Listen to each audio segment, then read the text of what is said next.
Glad to be back, man. It hadn't been that usual here lately. I apologize for the couple weeks of absences here. My post-op recovery has gotten in the way, but feeling better. Glad to be back. Glad to have a win in the column and the victory flag flying over Bloomington this week. How's the knee? How is the knee? I'm doing awesome. I'm doing absolutely awesome. I got a bend in it that got me on the bike now, so I'm able to get some spin time in every day, get stronger. Every day recognize just how weak those muscles have gotten, but we are well on the road to recovery. Still targeting that Rose Bowl full participation. I was going to say, when's the expectation of returning to play? Week 8, 9, 10? What are we? So we're even deeper than that.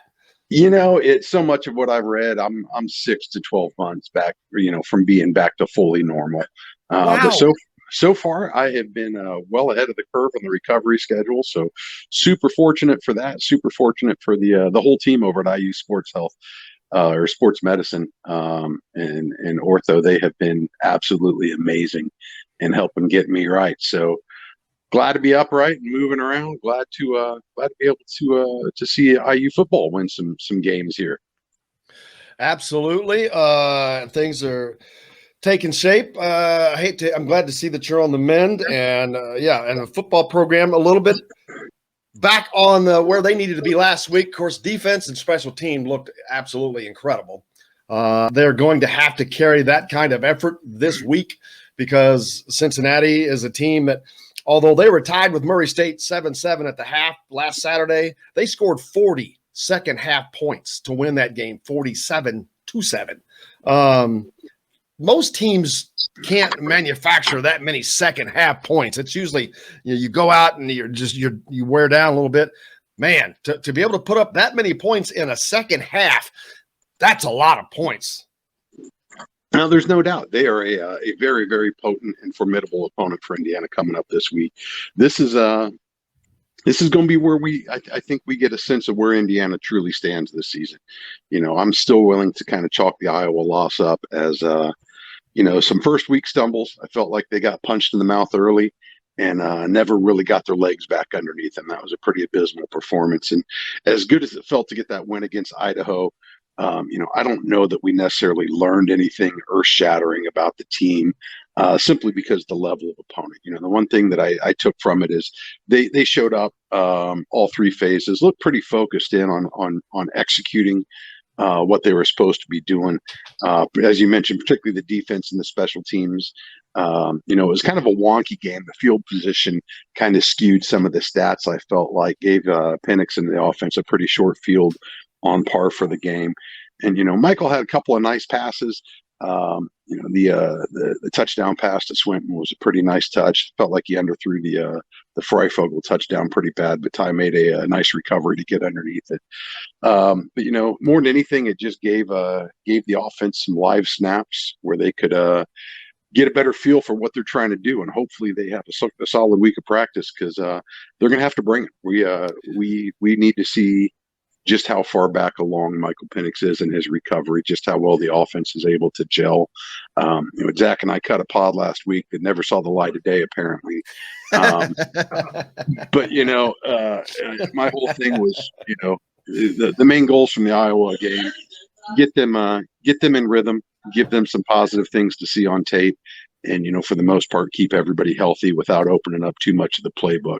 And I felt like as far as those goals were, they achieved most of them, with a little bit of question still remaining on just how comfortable Michael is back in the pocket now. So rubber's going to hit the road this Saturday at noon. That's for sure. We'll see exactly where this team stands against a high quality opponent here. Yeah, Kevin, one of the things I was thinking about yesterday, and I didn't ask it, but how quick would Tom Allen bring in? At what point would it take to bring in Jack Tuttle of Michael's performance? What has to happen for that to change, for him to bring him in? Because you at some point, if production's not there, that's a decision. It has to be made. You've got a guy that played most of the games last year and has played in both games this year on the sideline. So that's a question that could come up.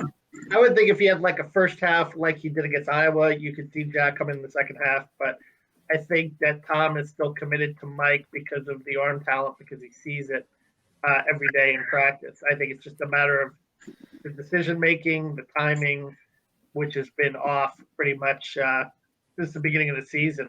But showed I showed some signs on short routes. And listen, the Freifogel, I mean, there was another deep ball that, Freifogel, maybe he admitted if he timed his leap better, maybe he would have had. So there were some opportunities that were kind of left out there as well. Ed says that he saw a power ranking in the Big Ten and they have IU 11th. I saw another yesterday that had, I don't know where they were, but they were behind Maryland and Rutgers. And I'm like, I don't care where they rank. It doesn't matter to me. But I thought it was ridiculous. You can't put an Indiana team behind Rutgers and Maryland right now because they lost to a top 5 Iowa team, even though they looked poorly doing it. It was week 1. But they have to get things turned around this week offensively. They have to be on game. The defense is going to have to set the tone. Tom Allen said that he's going to expect them to set the tone. And if they play like they did last week, that's going to be great, especially with special teams. But you can't count on that all the time, Chronic. No, absolutely. And I think that was the biggest thing was, just giving them some positive experiences so that they have, some confidence, some momentum heading into the Cincinnati game. You talk about the power rankings right now. The sample set that those are based off of is so small.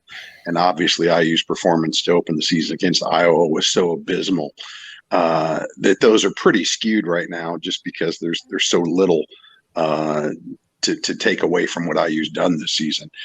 This is the one I think where we, you get a true barometer of exactly where the Hoosiers stand. Another top 10 opponent. They've had a chance to shake the rust out. They've had a chance to experiment with some combinations. That being said, it does not seem that the offensive line is necessarily set as far as what composition, who's going to be where, at what depth chart. So that's certainly something that's a little concerning because for all the focus on Penix, you have to correlate those two things as one and the same, because if the offensive line is not inspiring confidence, it's going to be really hard to get that quarterback settled back there in the pocket. So that's going to certainly be a key for Indiana right now, is figuring out what's going to work best up front and lock that in. And those guys certainly, while they look good in establishing the running game, they look decent in pass protect against the Vandals. You got a whole different kind of beast coming in this weekend in a team like Cincinnati. So they got to shore that up front real quick if they want to get Penix back to 100% mentally in the pocket right now, because I certainly have some reservations, and I certainly am nowhere near those defensive linemen and linebackers and secondary coming in blitzing. So they got to prove to their quarterback that they're going to be able to keep him protected in order to let him get right in the head as the season moves on here.